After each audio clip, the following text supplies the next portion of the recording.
Hi everybody, welcome to Beth Unboxes. I'm Krista, Beth is behind the camera. Hi. Today we're going to try another cooking video. We are going to make crumpets from Paul Hollywood's How to Bake Bread Cookbook. So this is going to be fun. I like trying new foods and recipes, so this is one that I don't normally do baking because baking is precise. I usually like cooking better, but we're going to try our hand at this because it just sounded like fun. The best thing she bakes is sweet potato pie and banana bread. And peanut butter cookies and oatmeal raisin Oh, cookies. peanut butter cookies and oatmeal raisin cookies. She does bake. Don't let her tell you she doesn't bake. She just doesn't follow recipes. I don't like following recipes, so I find recipes that are easy to follow if I have to be precise. Exactly. So show us the book. So we've got, this was a Christmas present to Beth like 2 years ago, How to Bake. I'm the weird person who wants cookbooks and kitchen stuff for my birthday and Christmas presents, and I got that, and I love it. We love the British cooking baking show. Today we're going to do the crumpets recipe. It's a 2-hour process. So we're going to get started on the first steps and then take a break, and then we'll be back to finish up the recipe. So the first step says we're going to stir in a bunch of flour, sugar, and yeast, which we have our ingredients over here. And these are in grams. So I had to We use the scale. Now this is the scale we scale. got from like Amazon. It's super cheap and it's got flour on it from using it. But I use it for my sourdough and for everything. It's great. It's like literally a $7 thing, and I've been using it for years. So. And I know you can't tell what these things are because it's white on white, but we have baking soda, sugar, salt, and then our yeast packets, and then the flour we have measured out. So Beth will post the recipe picture later. Yes. And so we're going to get started. So it says first to mix, stir in the flour into a bowl. Sift the flour, and we got a sifter. We get to try our sifter now. Well, we've got it's a mesh sieve thing. Our sifter, it takes too long, so we're just going to use this other thing. We're going to eventually get a real sifter because we're going to keep baking breads. We're going to need a sifter. So first we're going to sift the flour and sugar into the mixing bowl. And again, we have our fun manual mixer. So I dumped in the flour and I think it was just a teaspoon of sugar. And then because it's manual, you just did do this. Yeah. This process is to add air and lightness to the flour and get any clumps out that are in there. It just helps the end result come out better. See how it's got kind of clumpies in the flour? If you didn't sift it, those could end up making dry spots. So as she gets to the bottom, she's going to have to like get a spoon or something and scrape through. Which I have one that I used for scooping the flour, so.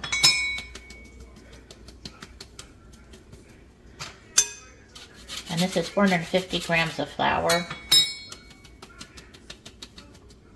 I'll post the recipe on the side, but. And a teaspoon of sugar. Teaspoon of sugar. Are you supposed to put the yeast in now too? Not until we get the milk. It says yeast. Oh, and the yeast. So we got our this had to be the amount of 2 packets of instant yeast, which is what it called for. So pour this in here, and then we start warming up. How much milk are we warming up? 12 ounces. So a cup and a half of milk. It wants 350 milliliters. You can measure that by weight, but let's actually measure it by weight just in case I'm wrong. Okay, we're going to measure it by weight. So we've got it set for milliliters. Trying to get this to zero out. There, we zeroed it out. We're at 354. That's close enough. We've got 354 milliliters, so we're a smidge over. About a cup and a half. About a cup and a half. So we're going to pour this in here. And how much water? Do we heat the water up in here too? Let's look at the recipe. Okay, so our next step is to heat the milk until just warm. Okay, so we've got our 350 milliliters of milk on to warm. It says warm it to blood temperature. I'm sure that's because it's the UK terms, but 70 degrees. So basically when you touch it, you can't tell the temperature change. Yeah, and then while we do that, we're going to measure out our cup, and it's the same amount of water, right? Same amount of water. So you stay here while I go get water. So now we're supposed to mix the water in with the milk. And then we're supposed to mix it into the flour mixture. Now we're going to mix in the liquids into the flour yeast mixture. And then it says to combine. Does it say any other instructions about whisking or just? It says mix until smooth. So we needed to switch to a whisk because it wants the mixture smooth. That thing was not smoothing it. No. So it looks like it's meant to be kind of almost like a pancake batter consistency. Yeah, that's what they said, except it's going to be a little bit thicker when we go to cook it eventually. So now the next step, I believe, is to cover with cling film and let it sit for 2 hours. So let me put that down and come over here to the recipe. We got our cling wrap to put over the bowl, and it says to let it sit at room temperature for 2 hours. So, and as we all know, cling wrap is fun to work with. So we got this covered and sealed. We're gonna let it sit for 2 hours, and then we'll be back. Okay, hi, it's been 2 hours. We sat, had some coffee, and it says it was supposed to double in size almost and then start shrinking back down, which it has. You can see on there, take the plastic off. You can see where it rose up to you and where it started falling, and it looks all boobly. Yeah. Yeah, and you can see where it rose up. And now it's sinking like it's supposed to. And then next instructions, let's go over and read the book. It says, beat the salt and bicarbonate of soda into the batter, then leave to rest for 10 minutes. So I've got it mixed up here, so I'm gonna dump it in. Beat it for 10 minutes? No, mix it in and let it sit for 10 minutes. We've got the baking soda and salt, so now we're gonna mix it in. And you can see it's deflating as we get these ingredients beat in real good. And it really deflated, but you can still see it's airy and kind of spongy looking, which is good. So it gives us a minute we're gonna let this sit for the 10 minutes like it said, and then get the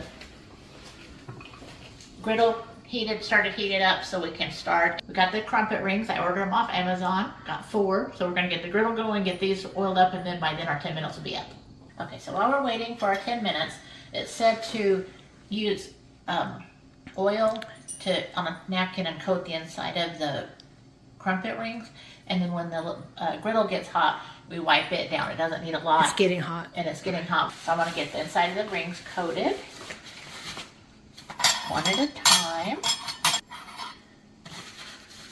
If you didn't have crumpet rings, I don't see why you couldn't use biscuit cutter or something that's just round and even if it's something smaller. Yeah, these are bigger, but if you had something round and metal that you could use as a mold, I'm sure that would work just as fine. But Krista got these on Amazon. How much were these?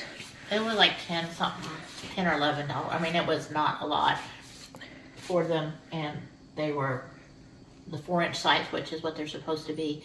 So it's not bad, especially if you do this on occasion. Yeah. You do this for a special family breakfast, Saturday breakfast, Sunday brunch, holiday breakfast. Make something fun like crumpets. So we'll see you back in a few. Okay, our 10 minutes is up. So it says we've oiled this griddle, we've oiled the rings, and it says to put the rings on the griddle. Now, even though it says it is low, it's just still smoking. We might have had it on a little too long. Yeah, we had it on too hot, and then we turned it down, so it's still cooling off. Remember I said I usually get Christmas stuff or kitchen stuff for Christmas presents? This griddle was one of my Christmas presents one year. I wanted a cast iron griddle, and I got one. Okay, so let's get to cooking. It says to fill the rings half full with batter. I'm going to try the scoop first, the ladle.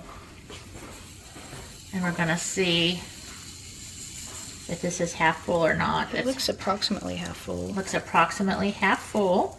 And then it says to cook it for 6 to 8. 6 to 8 minutes on one side. So we're going to let these cook for 6 to 8 minutes, and then we will be back. Okay, so it looks like they're set. Some of them we got overfilled, so you can tell it doesn't look brown, but you can see how these look cooked around the edges. So it says once they look set and bubbly, you pull the ring mold off. Easier said than done, apparently. I wonder if they... Apparently, ooh, these are so airy, but it's not... We didn't... oil it enough, apparently. We're going to loosen these up. I'll be right back. Okay, so Beth took out 2 rings. Look how lovely and fluffy these look. And we're going to try it. So what she did is we flipped it over and then just took a butter knife and kind of ran around the edge, because apparently it needed more than just a light wiping of oil. And they're not stuck too bad. They just need a little bit of encouragement. Yeah. So hopefully the next sets will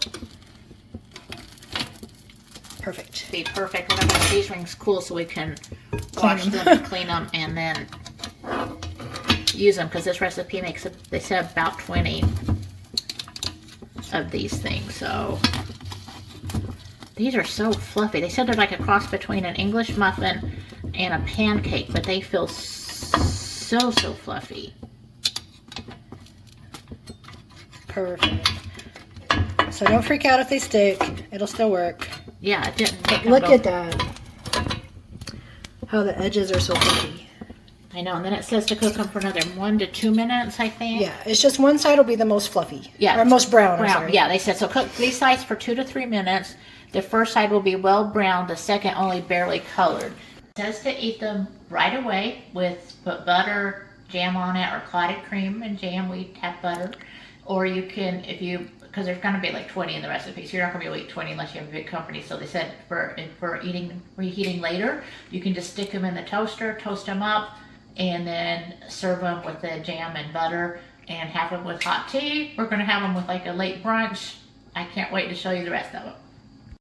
So we're down to our last 2. So we're going to get these flipped over. Some of them come out of the ring mold. Some of them still stick. That one came loose. So this one is mostly loose, so it's just getting it. If these stick a little bit, it's easy. The trick is you got to slather the inside with oil. Yeah. We first used a napkin to wipe it on. After that, I just sprayed it in and wiped it around with my fingers to leave on as much of the oil as possible. Yeah. And you see a little bit of help those next over. Let me get the This is what it means when it's set. It needs to look like a pancake that's almost done. Yeah. So the top is a little bit wet, but it's not wiggly. Right. Okay, so these are done. We are going to try one and tell you how good they are. So you see we've got it nicely buttered. The butter's all nice and melty on it. I did read that you can slice them or not slice them, so I'm just leaving it whole just to see what it's like eating it without sliced. And got some beautiful homemade jam from a wonderful friend at work, and strawberry jam, so it's going to be delicious on here. And this recipe said it made up to 20, and we actually got 14 out of it. I think some of them we made it overfilled, so that's why we got less. So I'm going to cut into this. Okay, so here we're going to take our bite. So is it more English muffin or more pancake? It really is a cross between an English muffin and a pancake. You get kind of a chewiness like you get an English muffin, and then a bit of fluffiness like you get in a pancake. My goodness. This does take a while.